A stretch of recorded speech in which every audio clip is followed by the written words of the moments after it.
Welcome back to the channel. How's everybody doing? This is Summon Tesla. If this is your first time here, welcome. If not, welcome back. That's my Model S. I love that car. Which brings me to today's video. I think it's one that I really want to talk a little bit about, and that is obviously to say congratulations to Tesla and the Tesla team for, well, record-breaking deliveries once again. But this is nothing new. I expect them to have record-breaking deliveries for years to come. And it's amazing to me that there's still ways that the media itself and, just mass media in general is still able so well to kind of try and put a negative spin on something like record deliveries. When you think about it, record deliveries are record deliveries. It shouldn't be that difficult to understand and to give kudos to a company for doing all the amazing things they do. But of course, media has to be media, and that's just the way it's going to be. They're not going to acknowledge the amazing things that happen, but rather they kind of try and focus on all the negative things that are happening. So how did they twist all this? Well, first of all, they're talking about projections. And how did the projections line up? You'll see a lot of stats saying that they kind of missed the projections, which is kind of weird because the projections were all over the place in the first place. Considering every situation, every circumstance, every automaker has been basically just crying about, chip shortage and this and that and blah, blah, blah. So when you take everything into consideration, that's kind of what you have to look at. Now, you guys know on this channel, I don't like to BS you guys. I've always said I am a Tesla shareholder. I do own a Tesla. But at the same time, the companies I respect the most are the ones I call out the most.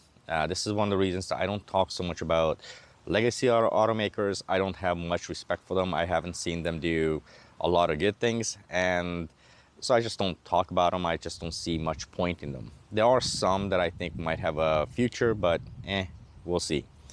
That being said, I'm also not a Tesla fanboy. I'm not in a situation where I want to go crazy and say, hey, Tesla's the only company to go and Tesla's the best company out there. It's not.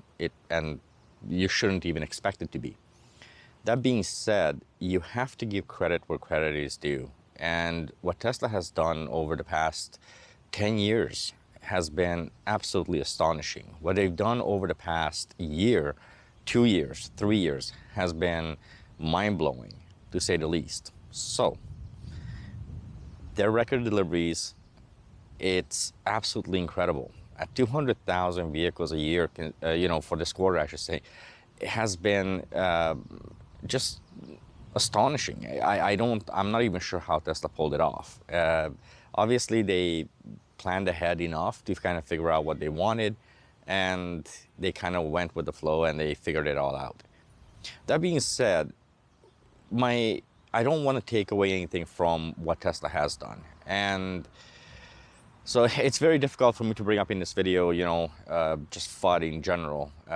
Everybody says it's fear, uncertainty, and doubt. I call it absolute, BS. It really is. It's not about the short sellers. It's not about anything more than the absolute disregard for, what's the right thing to do. And what I mean by that is when we have media that comes out and does absolutely no research to start with, they really don't have a freaking clue what they're talking about when it comes to these cars. I listen to them. I constantly watch what they have to say, what kind of articles they write. And all I ever see is just a bunch of kids talking about adult things. Media itself needs to... I look at media literally as a 10-year-old that basically tries to talk about adult things. So imagine if you have a 10-year-old child and they're going to start telling you about life goals and, isn't she sexy, about life goals and how you should buy a house and giving you mortgage advice. Well, essentially that to me is what the media is. It's a 10-year-old trying to talk to adults about, wow, that just got dark, about mortgage advice.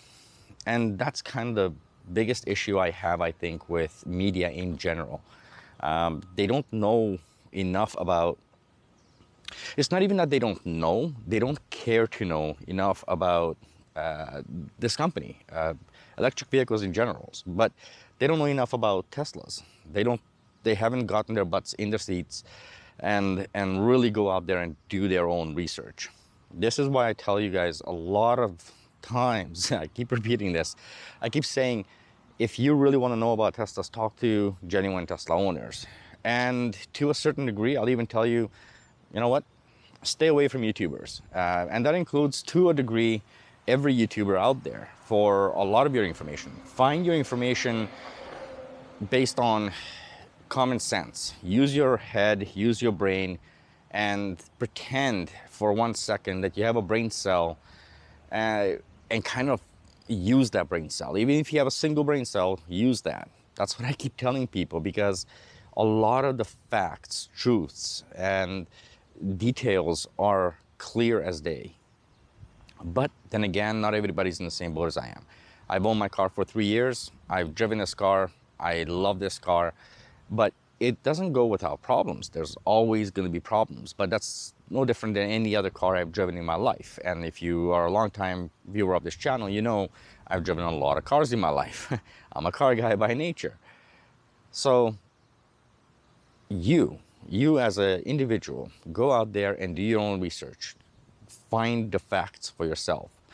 There's a lot of YouTubers out there who will talk a lot, but they don't really know a lot. And what I mean by that is, if you make a career on YouTube, then you run into a situation where you have to make clickbait videos. That's part of being a successful YouTuber, because while YouTube sucks, YouTube is the algorithms and the way everything works, you can't grow a channel unless you're clickbaiting, and that's actual fact.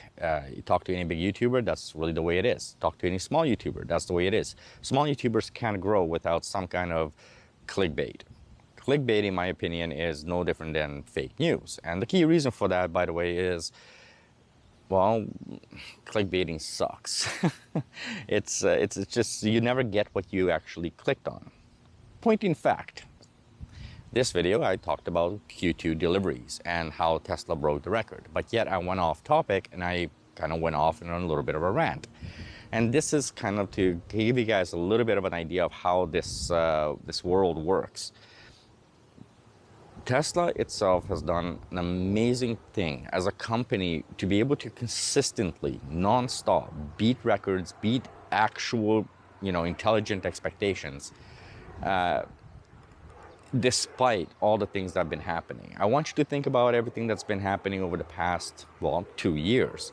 And when you think about all of that stuff, and Tesla has consistently been beating records, doing the things that are extremely unexpected, are almost ridiculously impossible. When you think about that, you kind of see where the trend is going to go. So when you read all these headlines about Tesla and they missed the quarter or they missed the numbers barely, as some people put it, they didn't miss anything. This is actually right on track in many, many ways. In fact, if you're asking me what I think, not that it matters to anybody, but if you're going to ask me what I think, what I truly believe should have been the numbers, the true expectations, I was expecting Tesla to deliver about 176,000 vehicles this year, and this quarter. And the reason I was expecting 176,000 was basically due to the amount of problems there are still with the current pandemic that's happening. Number two has to be the most obvious one, and that is the chip shortage. There are so many problems currently with chip shortages throughout the entire automotive industry. So I figured this might be a massive problem for it. On top of it, I really expected the Tesla refresh of the Model S and the Model X to be, I kind of took that in account as well. So I expected that also to, dwindle down the numbers a little bit. It turns out, well, it didn't do that. The Model S and the Model X, I'm going to talk about it in a upcoming video, but ultimately, Tesla has done way, way more than I thought they would do, way more than I expected them to do. So this is a wonderful, wonderful, it's a wonderful thing to see. And I want to congratulate Tesla. I hope you all take the time to kind of really think about what Tesla has done here and you know, appreciate the company for what it is, appreciate the hard work for the staff that they have done. Absolutely. I know a lot of you guys are gonna instantly write in the comments, well, this is the customer service. Yes, I understand that. Nevertheless, it takes a lot of work to do what Tesla has done and to break these records and get to the point of what they got to. Anyway, this is way longer than I want to make this video, so I hope you guys just use your own heads, come to your own conclusions, think really hard before you start believing anything and everything, and look at the content that people put out too. There's a lot of content out there that is questionable. At the same time, everything that you know and hear on this channel, it is, on my opinion, with, you know, my experience over the past 3 years with that car right there. That car single-handedly gave me all the experience I needed for this channel, giving me the option to tell you guys facts. I've given you guys information of the both good and the bad, and the key reason for that is because there's no such thing as a perfect company. So I really want you guys to think about that. I'm going to be making another video very soon about some of the most annoying complaints I get about Tesla, especially from new drivers, the new Tesla owners, and that's going to be an upcoming video, so look forward to that. That all being said, thank you so much for your support, and of course, if you guys want to support the channel in any possible way, the best way to do it is hit the damn thumbs up, subscribe to the channel. It always helps, and I'll catch you guys on the next video. Till then, remember, if you are using autopilot, autopilot is just an assistant. It is not supposed to take over and drive for you. You're still the driver. Drive safe, everyone. Stay safe. Bye.